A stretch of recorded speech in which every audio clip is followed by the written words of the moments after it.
Hello dear students, this is NK Arya. और जैसे ही हम इंटीग्रेशन के चैप्टर में आगे चल चुके हैं और बहुत सारी एक्सरसाइज हम पढ़ चुके हैं, जिसमें से आपका एक्सरसाइज 7.1 से लेकर 7.7 तक का जो आपका एक प्रोसीजर था इनडेफिनिट इंटीग्रेशन का, वो आपका कंप्लीट हो चुका है। इसके बाद हम बात करेंगे एक्सरसाइज 7.8 की। लेकिन 7.8 एक्सरसाइज को रीड करने से पहले हम एक इम्पोर्टेंट टॉपिक को डिस्कस करना चाहेंगे, क्योंकि हमारा आगे जो नेक्स्ट टॉपिक है 7.8 से लेके 7.11 तक, वो आपका आता है इंटीग्रेशन का जो सेकंड पार्ट है, यानी कि डेफिनेट इंटीग्रेशन। जैसे आपने इंटीग्रेशन की फर्स्ट डेफिनेशन के अंदर, फर्स्ट पार्ट के अंदर हमने बेसिक्स को रीड किया था, चेक किया था कि कितने प्रकार का इंटीग्रेशन होता है। वो 2 टाइप का होता है, इनडेफिनिट और डेफिनेट। तो इनडेफिनिट की सारी प्रोसेस हम कर चुके हैं, अभी हम रीड करेंगे डेफिनेट को। तो डेफिनेट इंटीग्रेशन में कितना अंतर है? वर्किंग रूल वही है, फॉर्मूले वही है, मेथड वही है जो इनडेफिनेट में यूज़ करते थे। बस डेफिनेट इंटीग्रेशन की जो नोटेशन है, इसमें लिमिट का यूज़ करते हैं, लिमिट को अप्लाई करते हैं, पुट करते हैं, वही इसका अंतर रहेगा। तो एक बार आपको समझाने का प्रयास करते हैं कि दोनों में डिफरेंस क्या है। डिटेल में इस चीज़ को डिस्कस करेंगे और डेफिनेट इंटीग्रेशन को भी 2 टाइप से सोल्व किया जा सकता है, वो दोनों ही टाइप हम पढ़ेंगे। तो एक बार इस क्वेश्चन को देखते हैं और आपको बताते हैं पहले डिफरेंस के अकॉर्डिंग सारी चीज़ें। हाँ, अगर आप बीच में वीडियो को रोक करके सारा प्रोसेस अपनी जो नोटबुक है उसके अंदर उतारना चाहते हैं तो आप उतार सकते हैं, ये वीडियो जैसे ही आपको सारा बेसिक करवाया जाए। और अगर साथ साथ करते तो साथ साथ, लेकिन आप नोटबुक के अंदर ये काम ज़रूर करें, यह आपकी खुद की एक पर्सनल जिम्मेवारी रहती है जो आपको करना है। तो एक बार देखते हैं कि क्या क्या प्रोसीजर आपका रहेगा इस एक्सरसाइज के अंदर। तो एक्सरसाइज 7.8 NCERT के अकॉर्डिंग आपको 7.8 एक्सरसाइज मिलेगी, ठीक है जी। तो इंटीग्रेशन पार्ट को एक बार दोबारा से मैं आपको शुरू करवाता हूँ। जैसे हमने फर्स्ट एक्सरसाइज से शुरू किया था, वैसे ही दोनों को अलग अलग करके आपको बताने का प्रयास करते हैं। तो हमने रीड किया था इंटीग्रल सिस्टम, इंटीग्रल जिसको हम इंटीग्रेशन भी बोल देते हैं, जो आपका कितने टाइप का था जी? 2 टाइप का। एक था अपने पास इनडेफिनेट इंटीग्रल,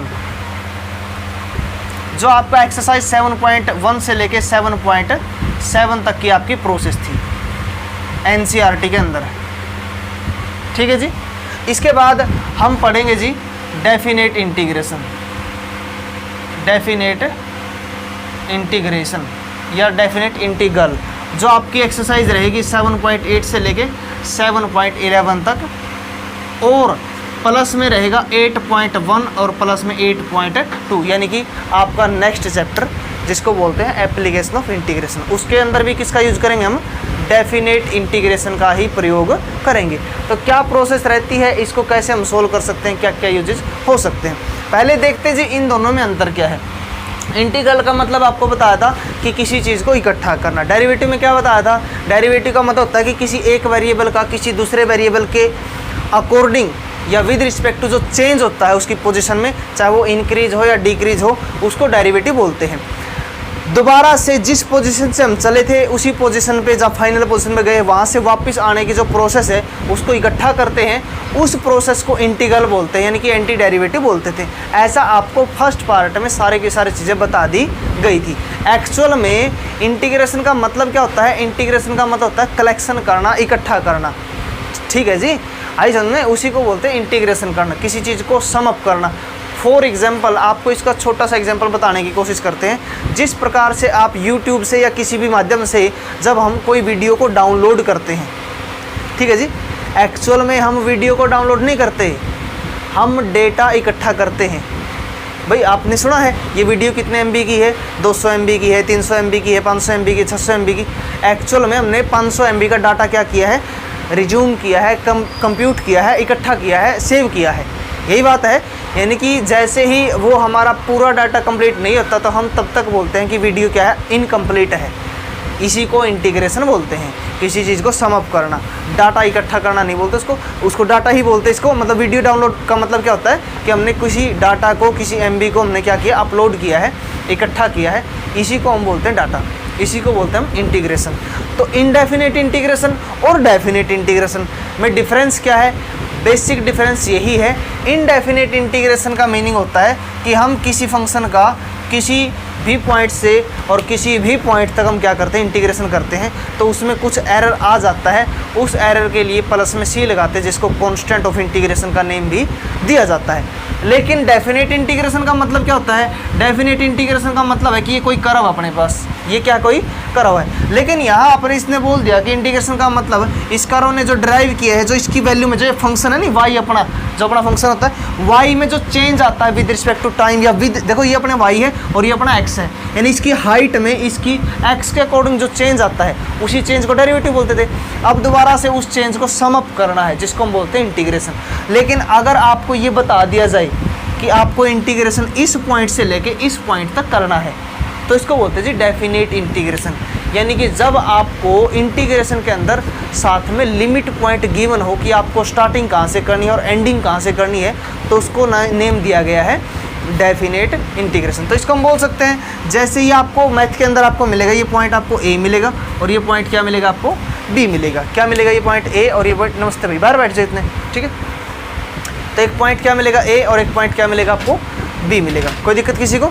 यानी कि हमें जो हम इंटीग्रेशन का साइन यूज़ करते थे एफ ऑफ एक्स का, जो हम इंटीग्रेशन करते थे, ये किसका साइन था? इनडेफिनेट इंटीग्रेशन का। लेकिन अगर आपको साथ में लिमिट गिवन है ए टू बी, ठीक है जी, ए का मतलब जहाँ से शुरू किया, बी का मतलब जहाँ पर हमने एंड किया है, तो इसको बोलते हैं डेफिनेट इंटीग्रेशन। तो इसकी एक प्रोसेस होती है इसको सोल्व करने की।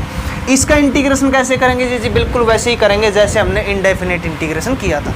वर्किंग रूल है वही है। आपको इसके एग्जाम्पल के तौर पे क्वेश्चन भी करवाए जाएंगे, डिटेल में करवाएंगे, सारे की सारी चीज़ें बढ़िया तरीके से करवाएंगे।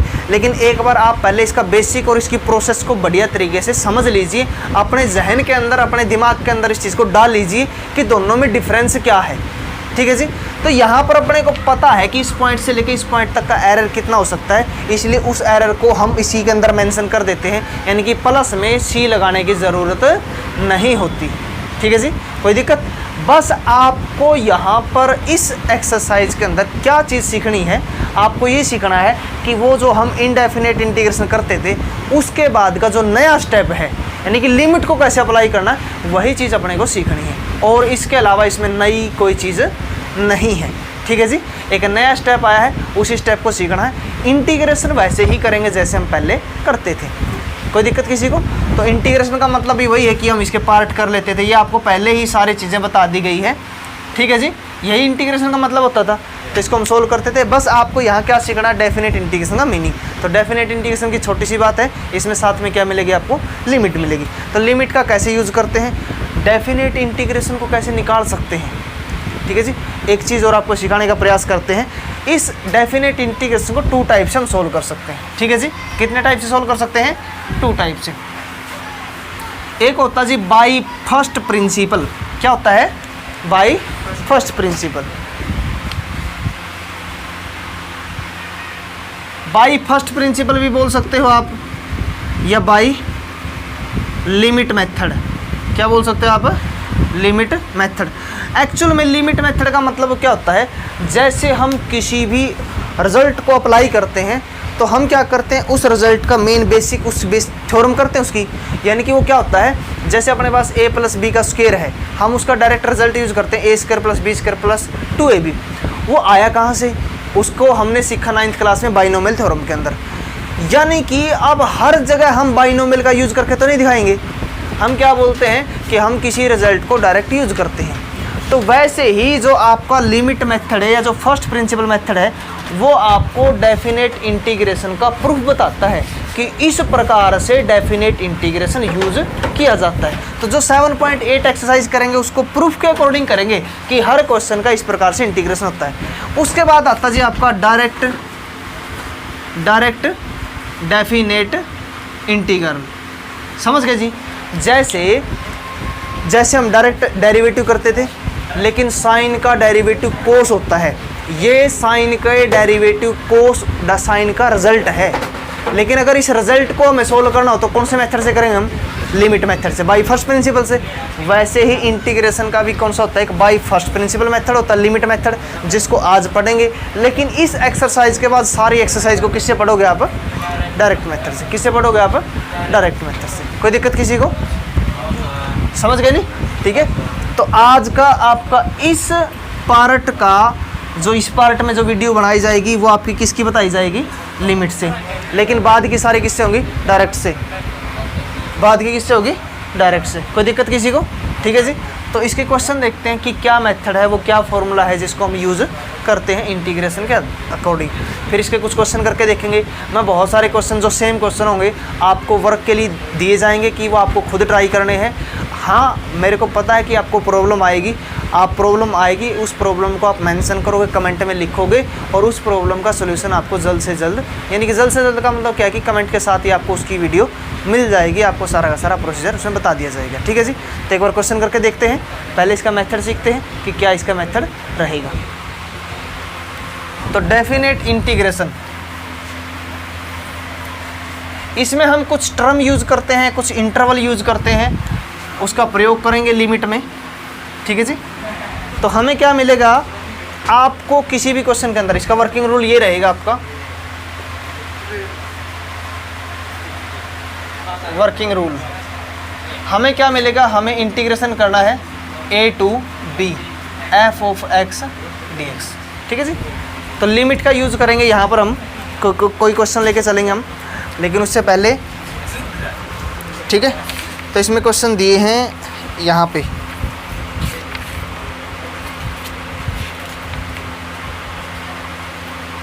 क्वेश्चन नंबर, कोई भी क्वेश्चन लेके चलेंगे हम। तो इसका वर्किंग रूल ये रहेगा आपका, आप लेके चलोगे जी लिमिट h टेंड्स टू 0। ठीक है, यहाँ क्या लेके चलोगे आप? यहाँ क्या लेके चलोगे आप? h f of a plus h f of a plus 2h, ऐसे लेके चलोगे लास्ट में f of a plus n-1 into में h। कोई दिक्कत किसी को? ठीक है, तो यहाँ पर कुछ टर्म का यूज़ करेंगे जी। यहाँ पर आपको लिमिट मिलेगी तो उनको कंपेयर करेंगे, और यहाँ पर किसका यूज़ करेंगे? h वगैरह सारी वैल्यू निकलेगी। ठीक है जी। उनका क्या मेथड रहेगा, क्या तरीका रहेगा, इसी फॉर्मूले के अकॉर्डिंग इसमें क्वेश्चन लेके चलते हैं। किसी क्वेश्चन के अकॉर्डिंग ही आपको चीज़ें समझ में आती है। मैं आपको बेसिक करवाई जाऊँ तो वहाँ पर आपको दिक्कत होगी। तो किसी क्वेश्चन के अकॉर्डिंग एक बार समझने का प्रयास करेंगे।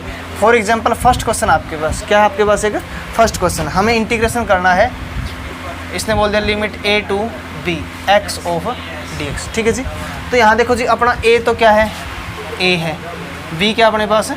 b है। f ऑफ x की वैल्यू कितनी है? x है। ठीक है, यहाँ पर निकालते हैं जी nh, इसकी वैल्यू होती है b माइनस a। nh की वैल्यू क्या होती है? b minus a। एक क्वेश्चन और करेंगे जिसमें इनकी वैल्यू न्यूमेरिकल वैल्यू होगी, ताकि न्यूमेरिकल वैल्यू को भी सोल्व करना आप सीख लें।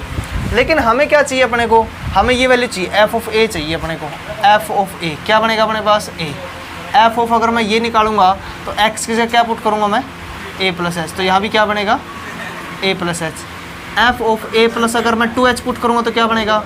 a plus 2h। ये तो सिंपल क्वेश्चन है। इसके बाद एक और क्वेश्चन करेंगे एक्स्ट्रा। तो यूजिंग लिमिट जब हम इंटीग्रेशन करते हैं तो क्या बनेगा? ये अपने पास limit h tends to 0 h f of a plus h f of a plus 2h, और लास्ट में क्या रहेगा? f of a plus n-1 into में h। कोई दिक्कत किसी को? इन सभी की वैल्यू इसके अंदर पुट करते हैं। ठीक है जी, इन सभी की वैल्यू, एक एक वैल्यू। तो ये रहेगा लिमिट h टेंड टू 0। ये मैं आपको वर्किंग रूल बताने की कोशिश करता हूँ। इसकी वैल्यू कितनी आई थी जी अपने पास? a। नेक्स्ट इसकी वैल्यू कितनी आई थी? a plus h। अगले की वैल्यू कितनी आई थी? a प्लस, लास्ट भी अगर निकालोगे तो क्या बनेगा? a प्लस n-1 इंटू में। ठीक है जी, कोई दिक्कत किसी को? n क्या होता है? Number of term. n क्या होता है इसमें? Number of term. तो n कैसे निकालेंगे जी? तो अगर ये बताओ आप मेरे से एक बार, मैं यहाँ पर a है, फिर a है, यहाँ कितने बार a आया? 1 टाइम, फिर कितनी बार? 2 टाइम, 3 टाइम, 4 टाइम। कितने टाइम आएगा a? n time. Limit h tends to 0, a कितने टाइम आएगा? n टाइम आएगा। कोई दिक्कत किसी को? उसके बाद h कितने टाइम आएगा? अगर मैं इसको लिखूँ यहाँ h प्लस, ठीक है, h प्लस में 2h, आगे कितना आएगा? 3h। ऐसे चलते चलते लास्ट में कितना आएगा? n-1 इंटू में h। कोई दिक्कत किसी को? ठीक है। और सोल्व करते हैं इसको, limit h tends to 0 h of an, इनमें से सब में से क्या कॉमन आता है, h, क्या कॉमन आएगा यहाँ से h, तो क्या बचेगा 1 + 2 + 3 प्लस लास्ट में कितना बचेगा n-1। क्या ये वाली टर्म एक AP की टर्म बन गई, जिसमें कितनी टर्म आती है n-1, कितनी टर्म आती है n-1। आपने ये सारी चीज़ें समझ ली, तो मैं इस क्वेश्चन को यहाँ आपको ओपन में करवा कर दिखाता हूँ, ठीक है जी। तो इसको कैसे सोल्व करना है, ठीक है।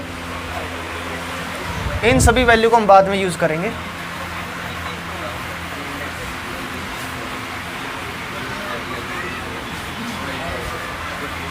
ठीक है, देखो जी, ये अपने पास बचेगा यहाँ पर लिमिट h टेंड्स टू 0, कितना अपने पास ये h, क्या अपने पास ये h an h।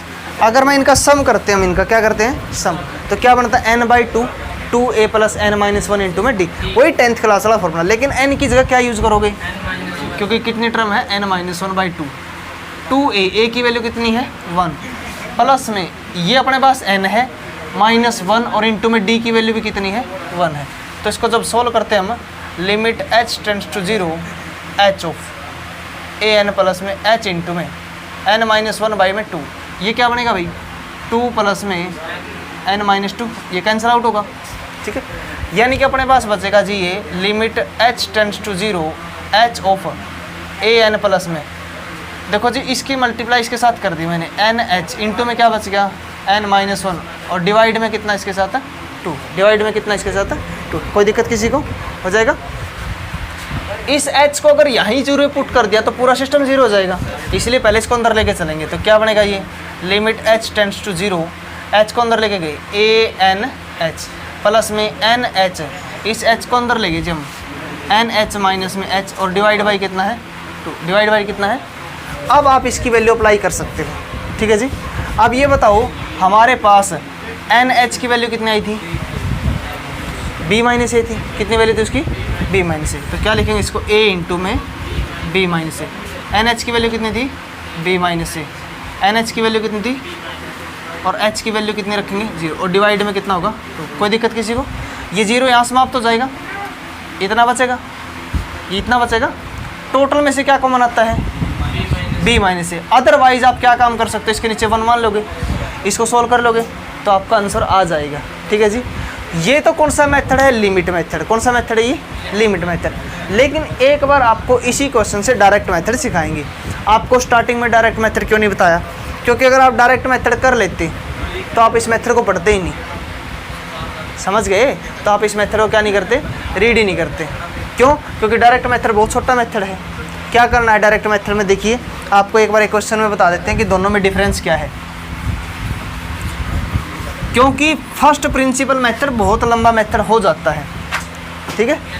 तो क्या रहेगा इसका इंटीग्रेशन, इसका इंटीग्रेशन क्या रहेगा x²/2 x² और लिमिट लगानी अपने को a to b। तो डायरेक्ट मेथड में क्या करना है, फंक्शन के अंदर एक बार अपर लिमिट पुट करनी और एक बार लोअर लिमिट। तो क्या बनेगा ये b² माइनस में ये क्या बनेगा a²/2। आंसर कितना आएगा अपना b² - a²/2।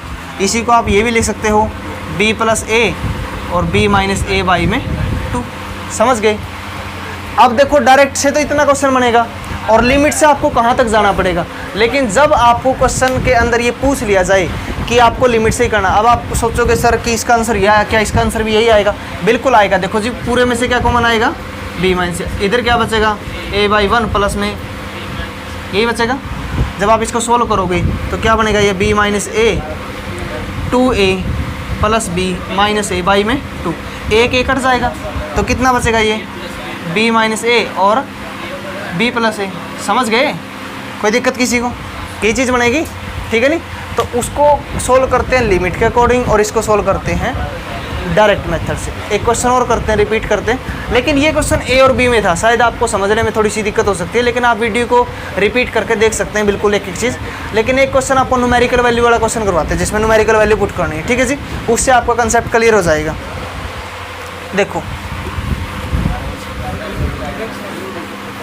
लेकिन न्यूमेरिकल वैल्यू के ऊपर आपको मैं पहले डायरेक्ट से करवाऊंगा ताकि आपको आंसर पहले से पता चल जाए और फिर करेंगे किससे, लिमिट से, ताकि दोनों में आपका ध्यान रहे। ठीक है, जैसे नेक्स्ट क्वेश्चन ही है। ठीक है, सेकंड क्वेश्चन में आपको एक बार यहाँ स्टेटमेंट लिखता हूँ। इंटीग्रेशन करना है 0 to 5, किसका करना है, x + 1। देखो जी, इसकी पावर भी मिलेगी आपको आगे, x की पावर 2, 3, 4, 5, उसको भी सोल्व करना मिलेगा। तो एक बार इस क्वेश्चन को सोल्व करते हैं, डायरेक्ट मेथड से आंसर निकालते हैं और लास्ट में चेक करेंगे कि हमारा आंसर ठीक है या गलत है। ठीक है, तो इंटीग्रेशन क्या रहेगा इसका, x² 2 और 1 का क्या रहेगा x, लिमिट क्या रहेगी 0 to 5। अपर लिमिट पुट करोगे 5² 2 + 5, माइनस में लोअर लिमिट पुट करोगे 0² 2 प्लस में 0, ये तो समाप्त हो जाएगा।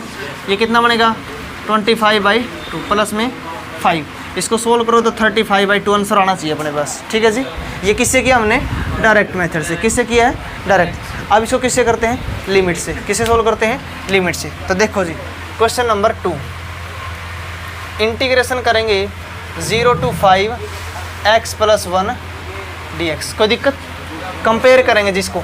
ये बताओ यहाँ पर a की वैल्यू कितनी होगी, ऊपर a की वैल्यू तो नीचे वाली होती है, b की वैल्यू कितनी होगी 5। ठीक है, f ऑफ x की वैल्यू कितनी होगी, x + 1।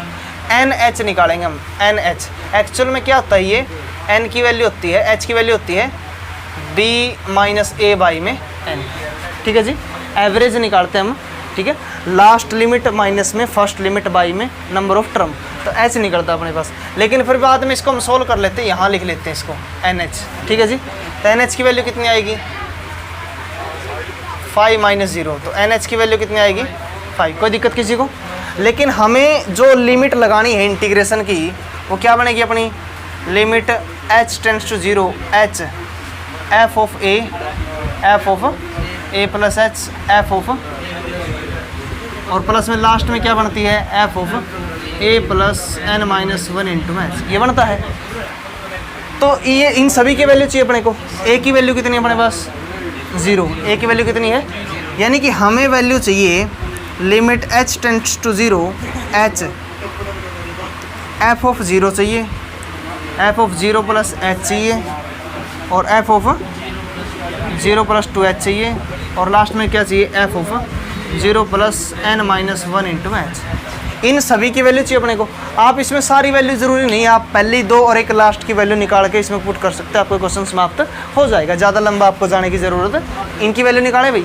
तो यहाँ निकालते भाई f ऑफ 0 की वैल्यू बताओ कितनी बनेगी, 0 + 1 करो कितना बनेगा 1, f ऑफ 0 + h करोगे, इसकी जगह पुट करोगे h + 1 बनेगा, 0 + 2h पुट करोगे तो क्या बनेगा 2h + 1 बनेगा। ऐसा चलता रहेगा। f ऑफ 0 + n - 1 इंटू में h पुट करोगे, यही टर्म बचेगी, और प्लस में क्या रहेगा 1। समझ गए जी, इन सभी की वैल्यू इसमें पुट करते हैं, आंसर आ जाएगा अपने पास। तो क्या रहेगा ये रहेगा limit h tends to 0 h, इसकी वैल्यू कितनी आई है 1, इसकी वैल्यू कितनी आई है 1 + h, अगले कितनी आई है 1 + 2h, अगले कितनी आओगी 1 + 3h, और लास्ट में कितनी आएगी 1 प्लस में n - 1 इंटू में h। अच्छा 1 बताओ कितने टाइम आएगा, n टाइम। कितने टाइम आओगा n time. Limit h tends to 0 h of, यानी कि 1 को लिख दूंगा मैं कितने टाइम n टाइम, और बाकी जो है इनमें से क्या कॉमन आएगा h, क्या बचेगा यहाँ 1 2 3, और लास्ट में कितना बचेगा n - 1, यही बचेगा। कोई दिक्कत किसी को, ये दोबारा से वही टर्म बनेगी अपने पास। तो मैं इसको फिर वहीं लिख के दिखाता हूँ, आंसर याद रहेगा आपको। तो देखो जी क्वेश्चन कैसे सोल्व करते हैं।